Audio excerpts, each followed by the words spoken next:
আজ আমরা ভগবান দামোদরের যে দামোদর অষ্টকম সত্যব্রত মুনি রচনা করেছেন, সেই দামোদর অষ্টকমের উপরে ইতিমধ্যে আমরা ইতিপূর্বে দুটি শ্লোক আলোচনা করেছি, 1 নম্বর এবং 2 নম্বর। আমরা আজকে আলোচনা করব 3 নম্বর শ্লোক থেকে। সকলেই শ্লোক দেখুন। ইতি দীক্ষলীলাভিরানন্দকুণ্ডে স্বঘোষং নিমজ্জন্তমাখ্যাপয়ন্তম তদীয়েষিতাজ্ঞেষু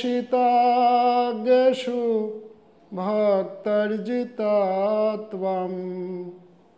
পুনঃ প্রেমতস্তং শতাবৃত্তি বন্দে।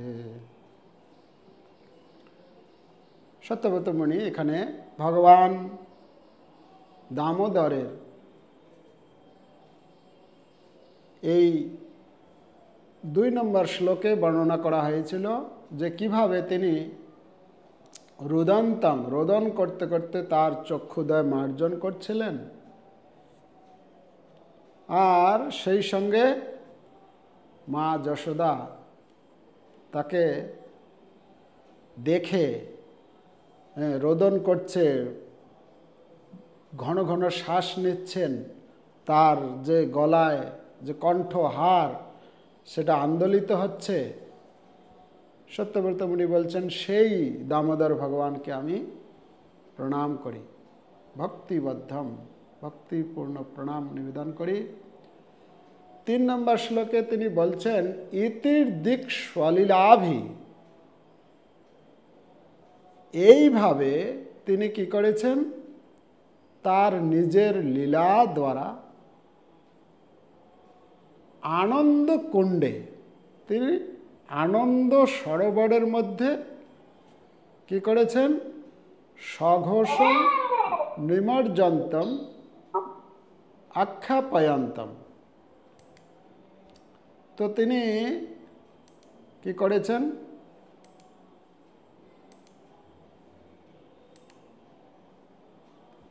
সঘোষং নিমজ্জন্তম, তিনি নিমজ্জিত করে রেখেছেন। কি নিমজ্জিত করেছেন, কাকে নিমজ্জিত করেছেন? স্বঘোষম, মানে এই গোপপল্লী, সেই গোকুলের সমস্ত গোকুলবাসীকে কি করে রেখেছেন, তার লীলা দ্বারা সেই লীলা রূপ আনন্দ সরোবরের মধ্যে পুরো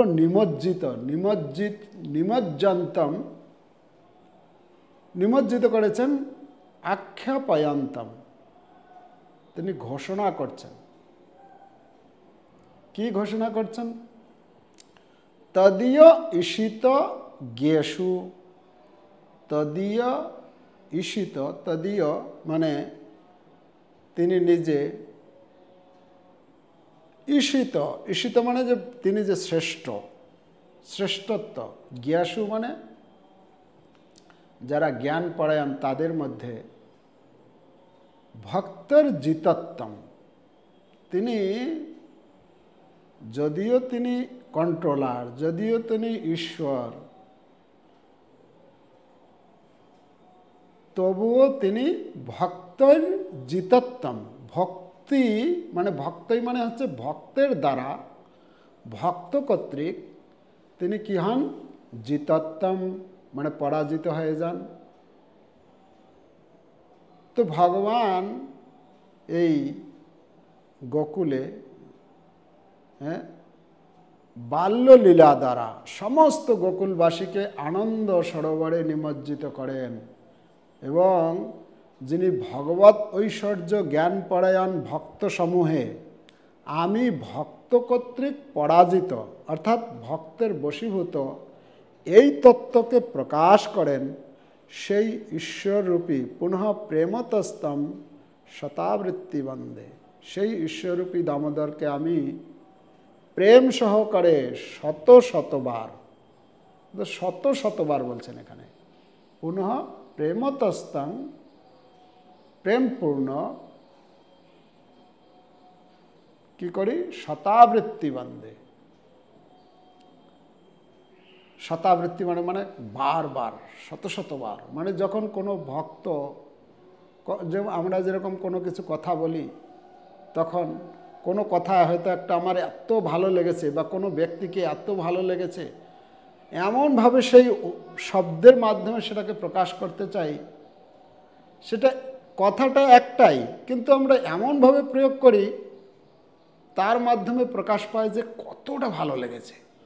তো এখানে সত্যব্রত মুনি বলেছেন শতাবৃত্তি বন্দে, আমি একবার বন্দনা করি না, দুইবার বন্দনা করি, মানে শতাবৃত্তি, শত শতবার, বারবার।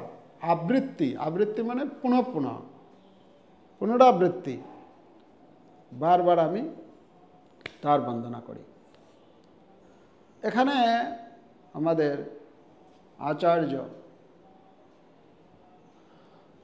সনাতন গোস্বামীপাদ তিনি বর্ণনা করছেন যে ভগবান শ্রীকৃষ্ণ তিনি তার লীলার দ্বারা যে এই গোপীগণকে নিমজ্জিত করে রেখেছেন, সেই সম্বন্ধে বলতে গিয়ে তিনি বলছেন, একটি ভাগবত দশম স্কন্দের 11 অধ্যায়ের 7-8 নম্বর শ্লোক তিনি তুলে ধরেছেন। তিনি বলছেন, গোপীভিঃ স্তভিত নিত্যৎ ভগবান বালবৎ ক্বচিৎ উদ্গায়তি কুচিন্মুগ্ধ ক্বচিন্মুগ্ধ তদ্বশ দারু যন্ত্রবৎ। তো তিনি বলছেন, গোপীরা এই ভগবান শ্রীকৃষ্ণের যে এই যে যখন বাল রূপে তিনি লীলাবিলাস করছেন, তিনি সে গোপীরা কি বলতেন, গোপীরা বলতেন, কৃষ্ণ তুমি যদি নাচো তাহলে আমরা তোমাকে এই লাড্ডুটি দেব। লাড্ডু দেখাতেন, আর কৃষ্ণকে বলা হচ্ছে এখানে কীরকম, ভগবান বালবৎ ক্বচিৎ, ভগবানকে কখনো কখনো এই গোপীরা বলতেন, কৃষ্ণ দেখো যদি তুমি নাচো তাহলে তোমাকে এই লাড্ডু দেব। তো ভগবান শ্রীকৃষ্ণ তখন সেই গোপীর সেই লাড্ডু দেখে, লাড্ডু পাওয়ার জন্য কি করতেন, নৃত্য করতে শুরু করতেন। এই প্রকার বাক্যের দ্বারা অথবা করতালির দ্বারা তারা নানাভাবে কৃষ্ণকে উৎসাহিত করতেন। তিনি সর্বশক্তিমান ভগবান হওয়া সত্ত্বেও হাসতে হাসতে তাদের ইচ্ছা মতো নাচতেন, তাদের ইচ্ছা মতো। তো একটু নাচতেন যখন, বলে ঠিক আছে আমি নাচলাম, এবারে আমাকে লাড্ডু দাও, বলছে না, এই এতটুকু নাচলে লাড্ডু পাবে না, তোমাকে আরও নাচতে হবে। তখন ভগবান আরও নাচতেন, যেন তিনি ছিলেন তাদের হাতের পুতুল, দারু যন্ত্রবৎ। এখানে হাতের পুতুলের মতো, মানে যেরকম গোপীরা বলতেন কৃষ্ণ সেই রকম করতেন। কখনো কখনো তাদের অনুরোধে তিনি উচ্চস্বরে গান করতেন, কখনো বলতেন তুমি গান করো, তখন ভগবান গান করতেন, যখন নাচতে বলতেন নাচতেন ইত্যাদি। এইভাবে কৃষ্ণ সর্বতোভাবে গোপীদের বশীভূত ছিলেন। এটা একটা বলছেন। আর একটা বলছেন তিনি, যে কখনো কখনো মা যশোদা এবং তার সখীরা বলতেন এটা নিয়ে আসো অথবা ওটা নিয়ে আসো। কখনো কখনো তারা কাঠের পিঁড়ি, পাদুকা অথবা ধান মাপার কাঠের পাত্র নিয়ে আসতে বলতেন। মায়ের দ্বারা এইভাবে আদিষ্ট হয়ে কৃষ্ণ তা আনার চেষ্টা করতেন, মানে ছোট্ট তো নিয়ে আসতে পারছেন না, কখনো বা তুলে যেন অসমর্থ, যিনি অনন্ত কোটি বিশ্ব ব্রহ্মাণ্ডকে ধারণ করে রয়েছেন, তিনি কি করছেন, ওই পাদুকা বা একটা পিঁড়ি সেটাকে তুলতে পারছেন না, মানে অতি কষ্টে সেটাকে তুলছেন, তুলে এক পা দু পা আস্তে আস্তে পুরো ক্লান্ত হয়ে পড়ছেন। এরকম কখনো কখনো বা এরকম করতেন, তিনি গিয়ে সেই জিনিসটাকে ধরে একটুখানি উঁচু করার মানে করতে যাবেন, দেখছেন অনেক ভারী, তারপর আর তুলতে পারছেন না, ওখানে দাঁড়িয়ে মায়ের দিকে তাকাচ্ছেন যে আমি এটাকে তুলতে পারছি না। তো কখনো কখনো তিনি যেন তা উঠাতে অক্ষম, এইভাবে তিনি তা ছুঁয়ে সেখানে দাঁড়িয়ে থাকতেন। কখনো আবার তার আত্মীয়বর্গের হর্ষ উৎপাদন করার জন্য তার হাত তুলে বিক্রম প্রদর্শন করতেন। কখনো কখনো মনে হয় এরকম প্রদর্শন করছে, না আমি হচ্ছি বলবান, পাহলওয়ান, বীর। তো এভাবে তিনি কি করতেন, এই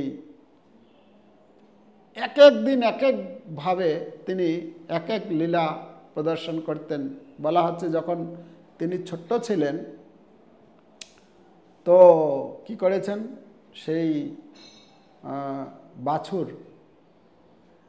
বাছুরের লেজ ধরেছে, আর বাছুরের যখন লেজ ধরেছে তো বাছুর কি হয়েছে, বাছুরের লেজ ধরতে বাছুর ভয়ে দৌড়াতে শুরু করেছে, আর কৃষ্ণ এদিকে এমন শক্ত করে সেই তার পুঁছটা ধরেছে, ওই বাছুর ছুটছে আর তার পিছন পিছন সে মাটিতে মানে ঘষতে ঘষতে এগিয়ে যাচ্ছে।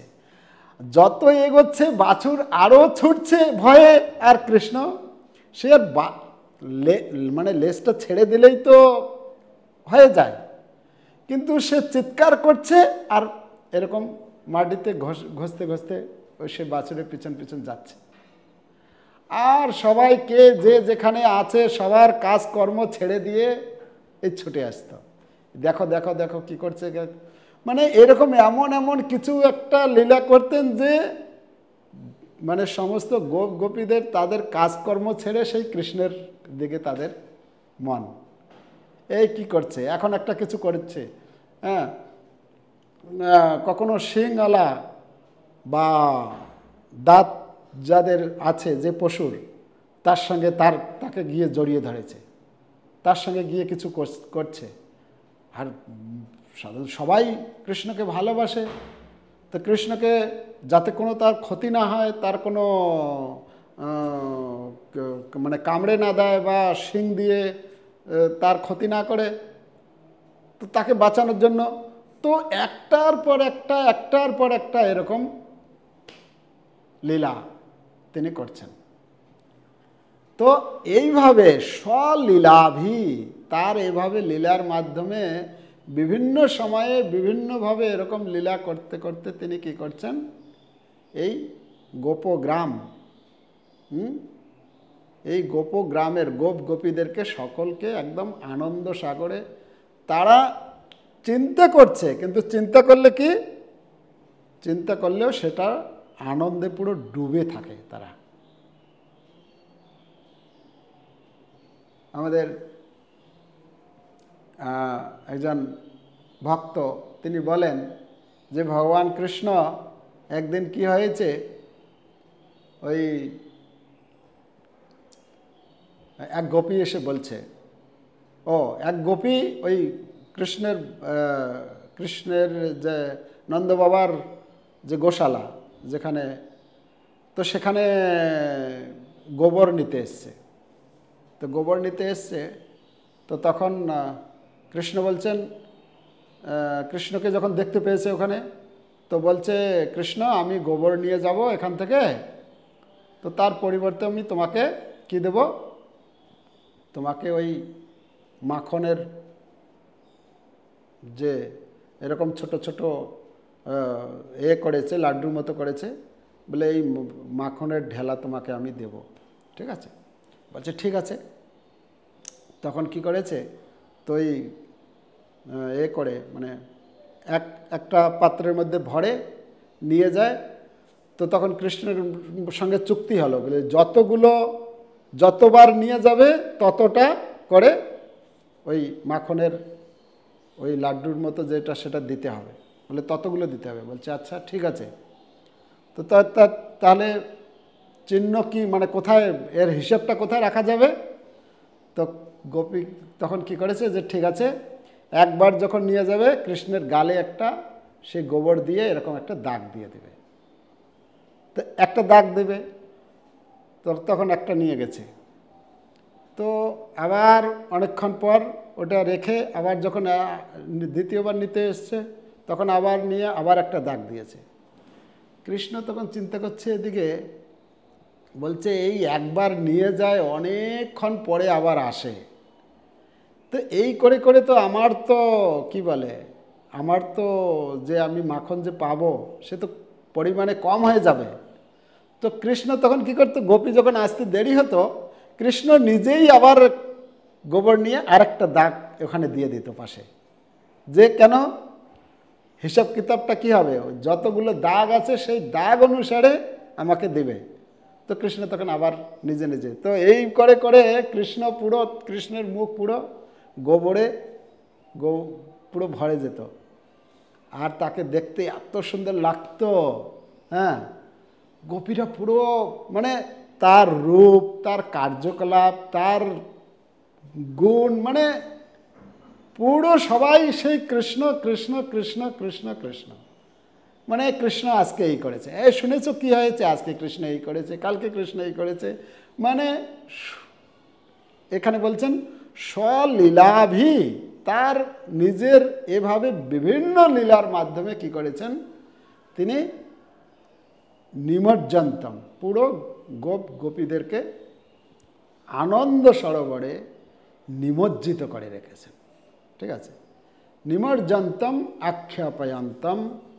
আর তিনি এখানে প্রকাশ করছেন কি, তিনি যদিও হচ্ছেন পরম পুরুষোত্তম ভগবান, তার থেকেই সব কিছু হচ্ছে, তিনি হচ্ছেন কন্ট্রোলার, তিনি হচ্ছেন ঈশ্বর, ঈশ্বর না মহেশ্বর, ঈশ্বরের ঊর্ধ্বে মহেশ্বর, তার ঊর্ধ্বে পরমেশ্বর, আর ভগবান শ্রীকৃষ্ণ হচ্ছেন পরাৎপর পরমেশ্বর। তো তিনি যদিও শ্রেষ্ঠ কিন্তু তিনি ভক্তের জিতাত্তম, ভক্তির দ্বারা, ভক্তির কাছে তিনি কি হয়ে যান, পরাভূত হয়ে যান। ভগবান শ্রীকৃষ্ণ তার ভৃত্যদের দ্বারা কিভাবে বশীভূত হন তা তার কার্যকলাপ হৃদয়ঙ্গম করতে সক্ষম বিশ্বব্যাপী তার শুদ্ধ ভক্তদের নিকট প্রদর্শন করেছিলেন। তো ভগবান শ্রীকৃষ্ণ এভাবে তিনি আনন্দ সাগরে সমস্ত গোপ গোপীগণকে, গোপগ্রামকে ডুবিয়ে রেখেছেন। 4 নম্বর শ্লোক, বরম দেব মোক্ষম না মোক্ষাবধিম বা না চান্নং মৃণেয়হম বরেশাদপি ইদন্তে বপূর্ণাথ গোপাল বালম সদা মে মনঃসবি রাস্তাঙ্কি মন্নয়ে। বরং দেব মোক্ষম, বরম দেব, দেব মানে হচ্ছেন ভগবান। তো ভগবান সত্যমোত্তম মুনিকে ধরুন জিজ্ঞাসা করছেন, আচ্ছা তুমি যে আমার এত গুণকীর্তন করছো, আমার এই আমার সম্বন্ধে বলছো, তা বলো কি বর চাই তোমার, কি চাই তোমার। মানে কেউ যখন কারো প্রশংসা করে তখন কি হয়, সাধারণত যখন এই গিয়ে প্রশংসা করতে থাকে তখন বুঝতে পারে যে মনে হচ্ছে কিছু এর কিছু দরকার আছে। আচ্ছা বলো বলো কি লাগবে, ওইসব ছাড়ো, আমি কি করেছি, আমি কি করতে পারি ছেড়ে দাও, তোমার কি লাগবে বলো। তো সত্যব্রত মুনি জিজ্ঞাসা বলছেন যে বরম দেব মোক্ষম, হে দেব, হে দামোদর ভগবান, বরম আমি বর ন চাই না, আমি কোনো বর চাই না। কি বর চাও না, মোক্ষম বলছেন মুক্তিও চাই না আমি। আরে এই সারা জগতের লোক এই জগৎ থেকে মুক্তি চায়, আর তুমি মুক্তি লাগবে না তোমার? বলছে না না, আমার মুক্তি লাগবে না। তো তাহলে কি লাগবে? সিদ্ধি লাগবে? না না না, সেটাও লাগবে না। তো কি লাগবে? বরং দেব মোক্ষম না মোক্ষ অবধিম বা। মোক্ষ চাই না, মুক্তির অবধি বলা হচ্ছে এখানে। মুক্তি অবধি, মুক্তি অবধি মানে যে পরাকাষ্ঠা স্বরূপ, মোক্ষেরও যে পরাকাষ্ঠা স্বরূপ, সেটাও আমি চাই না। ন চ অন্যম মানে অন্য কোনো কিছু বস্তুও আমি চাই না, কোনো বস্তুও চাই না আমি। ব্রেনে আমি প্রার্থনা করি, তাহলে এখানে বলছেন কি ব্রেণেহম, আমি মানে আপনার কাছে প্রার্থনা করি না, আমি মুক্তি চাই না, আমি মুক্তির অবধি আর যা কিছু রয়েছে সেগুলো কিছু চাই না। আপনি হচ্ছেন বরেশাদ, বরেশাদ বর ঈষৎ অপি ইহ। তো এখানে বলছেন কি বরেশাদ অপি ইহ মানে যদিও আপনি হচ্ছেন কি বর প্রদাতাদের মধ্যে শ্রেষ্ঠ। তাও সত্যব্রত মুনিকে যদি জিজ্ঞেস করা হয় যে এটা কি রকম কথা, তুমি বলছো যে আমি বর দাতাদের মধ্যে আমি হচ্ছি শ্রেষ্ঠ, মানে বর প্রদানকারী যত রয়েছে, যত ব্যক্তি, তার মধ্যে আপনি হচ্ছেন শ্রেষ্ঠ। আমরা দক্ষিণ ভারতে একটা মন্দির আছে, বরদরাজ মন্দির।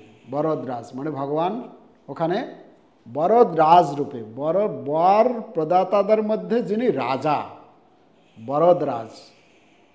তো সেই রামানুজাচার্যের লীলা রয়েছে সেখানে, সে কিভাবে বরদরাজের সঙ্গে ভক্তের আদান প্রদান হয়। হ্যাঁ, তো সেই বরদরাজ এখানে বলা হচ্ছে বরসাদ অপি ইহ মানে আপনি হচ্ছেন বর প্রদাতাদের মধ্যে শ্রেষ্ঠ। আরে তুমি কীরকম কথা বলছো? তুমি বলছো আমি বর প্রদাতাদের মধ্যে শ্রেষ্ঠ, আর তার কাছে এসে বলছো তোমার কোনো বর লাগবে না। এটা কীরকম কথা হলো? তাহলে যে বর প্রদাতার যে রাজা, তার কাছে গিয়ে যদি আমি বলি না আমার কোনো বর লাগবে না, তাহলে তার বরদরাজ হওয়ার তার অর্থ কি রইল, মূল্য কি রইল? তুমি কিছু তো চাও, তবে তো আমার নামটা সার্থক হবে। তুমি কিছুই চাইছো না, এটা কীরকম? তো তখন বলছেন আচ্ছা ঠিক আছে, আপনি যদি দিতেই চান তাহলে এক কাজ করুন। কি দিবেন আপনি? আপনি কি দিবেন? ইদান্তে বপুর নাথ, হে নাথ, বপুহু মানে আপনার যে এই যে শ্রীবিগ্রহ রূপ, কোন রূপ? গোপাল বালম। এই যে বাল গোপাল মূর্তি, যে এই যে যশোদা মা এইভাবে যে আপনাকে যে বন্ধন করে রেখেছেন, যে এই যে বাল গোপাল রূপ আপনার, এই রূপটি যেন সদা মে মনসী আবিরস্তাং, সবসময় যেন আমার মনসী মানে হৃদয়ে যেন সবসময় সেটা স্মরণ করতে পারি, মানে ফুটে উঠে যেন আমার হৃদয়ে আপনি যেন সর্বদাই প্রকটিত হন। আবিরস্তাং কিম অন্যই, এছাড়া অন্য কোনো বস্তু বা বিষয়ের আর আমার কি প্রয়োজন? আমার আর কোনো কিছু লাগবে না, শুধুমাত্র আপনি আপনার সেই যে বাল গোপাল রূপ, সেটি যেন আমার হৃদয় পটে যেন স্ফুরিত হয়, প্রকটিত হয়, এটাই চাই। তো আমাদের আচার্য দেব তিনি বলছেন এখানে মোক্ষের চেয়েও শ্রেষ্ঠ বস্তু হলো বৈকুণ্ঠ লোকে নিবাস। মোক্ষ অবধিম, মোক্ষ অবধিম মানে মুক্তি, আর মুক্তির পরে হচ্ছে বৈকুণ্ঠে নিবাস করা। তো তো নির্বিশেষ মোক্ষের অপেক্ষা উন্নত হলো শুদ্ধ ভক্তি, যা সূচিত হয় কৃষ্ণ মহিমা শ্রবণের মাধ্যমে। শুদ্ধ ভক্তি যে বৈকুণ্ঠ বাস অপেক্ষা শ্রেয়, তা শ্রীমদ্ ভাগবতে বর্ণিত হয়েছে। তো আচার্যপাদ বলছেন, হে প্রভু, আপনার কাছে আমার প্রার্থনা করি যে আমাদের হৃদয় এবং মন যেন সর্বদা আপনার শ্রীপাদপদ্মের সেবায় যুক্ত থাকে। তুলসী দল যেমন আপনার শ্রীপাদপদ্মে নিবেদিত হওয়ার ফলে সৌন্দর্যমণ্ডিত হয়ে ওঠে, তেমনি আমাদের বাণীও যেন আপনার লীলাসমূহ বর্ণনা করার ফলে সৌন্দর্যমণ্ডিত হয়। এই যে বাণী যে সৌন্দর্যমণ্ডিত হবে কখন? যখন ভগবানের মহিমা কীর্তন করা হয়, সেই বাণী সার্থক। তার জন্য ভক্ত প্রার্থনা করছেন। এবং আমাদের কর্ণবিবর যেন আপনার অপ্রাকৃত গুণাবলীর কীর্তনে সর্বদা পূর্ণ থাকে। তাহলে যে কোনো নারকীয় পরিস্থিতিতে আমাদের জন্ম হোক না কেন, তাতে কোনো ক্ষতি নেই।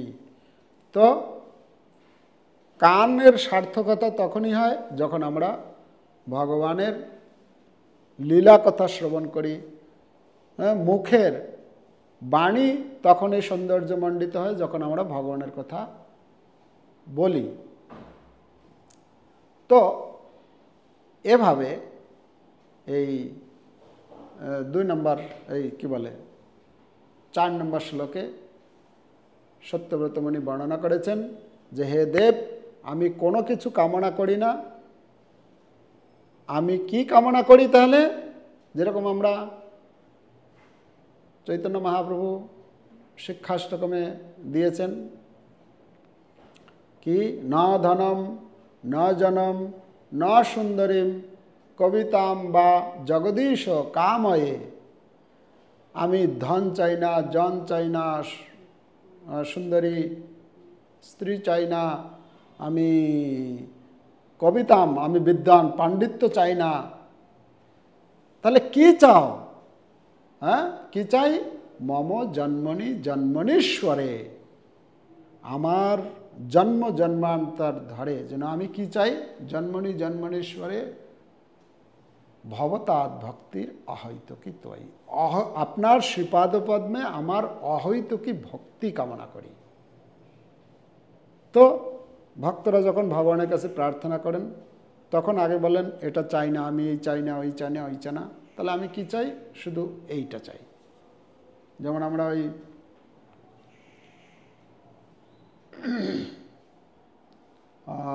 জগন্নাথ অষ্টকমে পাই, নবৈ যাচে রাজ্যম ন চ কনক মাণিক্য বিভবম ন যাচে অহম রম্যম সকল জন কাম্যম বরবধূম সদা কালে কালে প্রমথপথিনা গীত চরিত জগন্নাথ স্বামী নয়ন পথগামী ভবতুমে।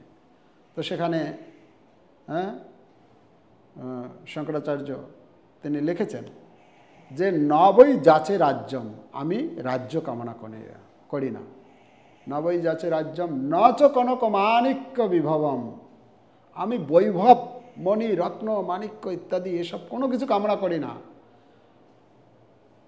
নবৈ যাচে রাজ্যম ন চ কনক মাণিক্য বিভবম ন যাচে অহম রম্যম সকল জন কাম্যম বরবধূম। তো কি চাই?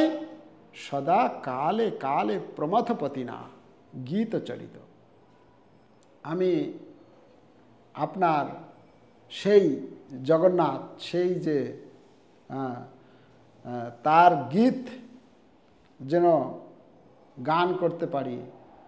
হ্যাঁ, তো ভক্ত আমরা দেখি ভক্তরা সবসময় জড় ভৌতিক বস্তুকে, শ্রী চৈতন্য মহাপ্রভু যখন শ্রীধরকে বললেন, শ্রীধর আমি তোমাকে অষ্টসিদ্ধি দিতে চাই। বলছে, না প্রভু, আমার লাগবে না, তোমাকে আমি এই জগতের পুরো সম্রাট বানিয়ে দেব। বলছে, না লাগবে না আমার। তো তোমাকে আমি স্বর্গের অধিপতি বানিয়ে দেব। বলছে, না প্রভু, আমার লাগবে না। তো তোমাকে কি লাগবে? কিছু তো চাও, আমি তোমাকে কিছু দিতে চাই। শ্রীধর বলো কি লাগবে, আমি আজকে তোমাকে দিতে চাই। তো মহাপ্রভু বারবার বলছেন শ্রীধরকে, আর সমস্ত ভক্তরা ঘিরে ধরে আছেন, শ্রীধর একদম কিচ্ছু চাইছে না।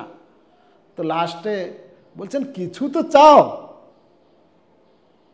তো তখন বলছেন, তো যদি আপনি দিতেই চান তাহলে একটা জিনিস দেবেন আমাকে। কি?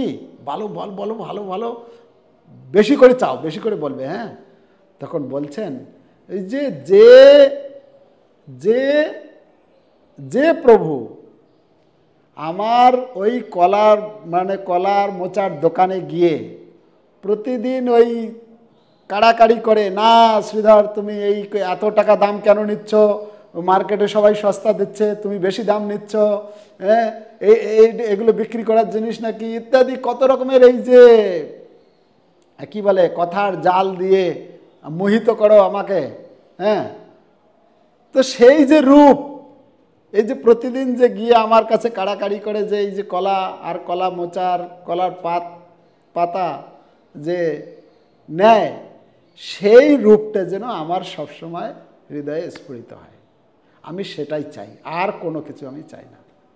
এখানে যেরকম আমাদের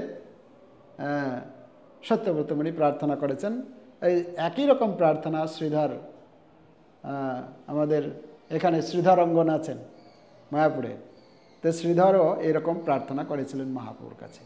তো এই হচ্ছে ভক্তের মনোভাব। যখন ভক্ত ভক্তিতে ভক্তি ধনে যখন ধনী হয়ে যায়, তখন আর এই জগতের যত রকমের বস্তু থাক না কেন তার কাছে একদম তুচ্ছাতি তুচ্ছ মনে হয়, মানে একদম কিছু মনে হয় না তার কাছে। এটা তার কাছে ভগবানের রূপ, ভগবানের গান, ভগবানের কীর্তন, ভগবানের ইত্যাদি এই সম্বন্ধ শ্রবণ কীর্তন ইত্যাদিতেই তারা আনন্দ লাভ করে থাকে। তো যাই হোক, আজকে আমাদের দুটি শ্লোক, আবার আমরা আগামীকাল দুটি শ্লোক আলোচনা করব। হরে কৃষ্ণ কৃষ্ণ কৃষ্ণ হরে হরে, হরে রাম রাম রাম হরে হরে। राधा दामोदर भगवान की जय। श्रील प्रभुपाद की जय। निताय गौर प्रमानंदे। हरि हरि बोल।